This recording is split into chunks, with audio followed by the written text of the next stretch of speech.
அந்த இமயம் அப்படிங்கிற அந்த பேருக்கு வந்து சிம்மாசனம் போட்டு உட்கார்ந்துருக்க ஒரு பெரிய ஒரு ஜாம்பவான், ஒரு கலைஞன், ஒரு அருமையான அப்பா, ஒரு அருமையான தந்தை, ஒரு அருமையான மனிதன்.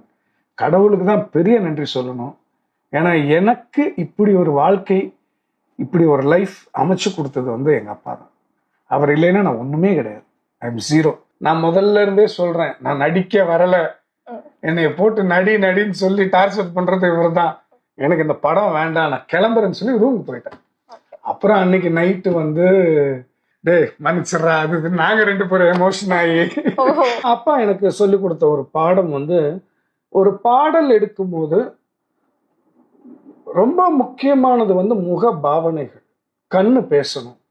அவர் இப்போ இந்த ஒரு ஜிமிக்கிக்கு ஒரு ஷாட் வச்சாருன்னா அந்த ஜிமிக்கி பேசணும். படிச்சா தான் நீ இனிமேல் சினிமாக்குள்ள அப்படின்ட்டாரு. நான் முடியவே முடியாது, உங்களால முடிஞ்சதை பார்த்துங்க, நான் வீட்டை விட்டு ஓடி போயிடுறேன் இப்படி எல்லாம் சொல்லி எனக்கு தெரிஞ்ச ஒரு 6-7 வருஷத்துல நயன்தாராடா கண்டிப்பா நயன்தாரா ஒரு படம் பண்ணணும்டா அப்படின்னு சொல்லிட்டே இருந்தாரு. அப்போ ஃபர்ஸ்ட் ஷாட் வச்சுட்டு எல்லாம் அவருக்கு எக்ஸ்பிளைன் பண்ணி எனக்கு இப்படி வேணும்னு எல்லாம் சொல்லி முடிச்சு இதெல்லாம் முடிச்சாச்சு. அழுதுகிட்டே இருக்காரு. என்னப்பா என்ன உடம்புக்கு ஏதாவது முடியலையா, இல்ல நீ வேணும்னா we can pack it up, we can have it. இல்லடா அது இல்ல, சொல்லுங்க என்னாச்சு.